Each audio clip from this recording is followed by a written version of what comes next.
UP विधानसभा का सत्र शुरू होते ही हंगामे की भेंट चढ़ गया। इसके साथ ही कई एक मुद्दों पर बातचीत करने के लिए हमारे साथ हैं भारतीय जनता पार्टी के राष्ट्रीय उपाध्यक्ष मुख्तार अब्बास नकवी जी। इनसे बात करते हैं और जानते हैं कि यूपी में जो ये सरगर्मियां शुरू होते ही खत्म होने की कगार पर है, इनका क्या असर पड़ेगा आगे चलकर। नकवी जी, सबसे पहला सवाल कि 1997 में देखा गया था एक दौर वहां पर, और आज इतने 15 साल के बाद एक और तरह का वहां पर। देखिए, उत्तर प्रदेश में सत्ता के बदलाव के साथ साथ लोगों की बहुत अपेक्षाएं थी, उम्मीदें थी। सत्ता बदली, मैं मानता हूं अभी भी कि अखिलेश यादव एक नौजवान मुख्यमंत्री हैं, वो काम करना चाहते हैं, लेकिन उनके बहुत से मंत्रियों की उद्दंडता, बहुत से मंत्रियों की अराजकता और जो व्यवहार है वो निश्चित तौर से इस सरकार को बहुत ही ज्यादा अनपॉपुलर बना रहा है।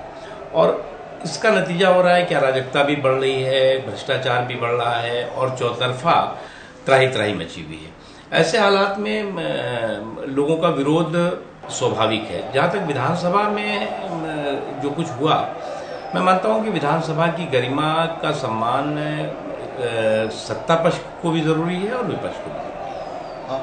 देखा जा रहा है कि महंगाई के स्तर पर पेट्रोल के दाम जिस तरीके से बढ़ाए गए हैं, उस पर कई एक पार्टियां एक साथ लामबंद होने की तैयारी में हैं, तो उसमें भारतीय जनता पार्टी की तरफ से कितनी उत्तर प्रदेश जो देश में महंगाई है वो महंगाई माफियाओं के कारण है और तेल माफियाओं के कारण। तेल माफिया और महंगाई माफिया एकजुट होकर के इस सरकार के संरक्षण में आम आदमी पर तेल का छौका लगा रहे हैं, तेल छिड़क रहे हैं और आम आदमी के हितों को आग लगाने की कोशिश कर रहे हैं।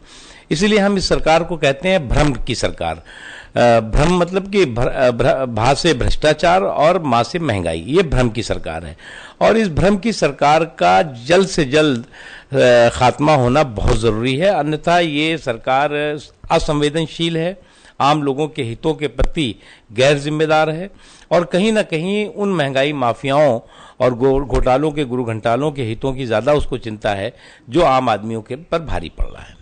एक इससे अलग हटके सवाल है कि अभी टीम अन्ना का बयान आया था कि वो प्रधानमंत्री को कटघरे में खड़ा करते हैं, जबकि अन्ना ने खुद कहा कि वो प्रधानमंत्री की साफगोई और ईमानदारी पर कोई शक। देखिए, मुझे लगता है कि करप्शन के खिलाफ जो लड़ाई टीम अन्ना लड़ रही है बहुत अच्छा कर रही है, लेकिन वो उसमें कन्फ्यूजन नहीं आना चाहिए। अगर टीम अन्ना जो है वो कुछ मंत्रियों और प्रधानमंत्री का नाम लेती है और अगर उस नाम को लेने से पहले उसके पास कोई इसकी पुख्ता सबूत या जानकारी नहीं है तो ये गैर जिम्मेदारी का व्यवहार है। और अगर है तो फिर उसमें ये रोल बैक का क्या मतलब है? अन्ना जी कुछ कहें, उनकी टीम कुछ कहे, ये पूरे के पूरे इस आंदोलन की विश्वसनीयता को कहीं ना कहीं ठेस पहुंचाएगा। शुक्रिया। तो ये थे हमारे साथ मुख्तार अब्बास नकवी जी, जिनका ये कहना था कि यूपी विधानसभा में जो भी कुछ आज देखने को मिला वो सदन की गरिमा को ठेस पहुंचाता है। विरोध होना चाहिए, लेकिन उसका अंदाज और उसका जो जरिया है वो दूसरी तरह से होना चाहिए। कैमरा पर्सन दिलीप के साथ न्यूज़ पॉइंट के लिए शैलेश तिवारी, दिल्ली से।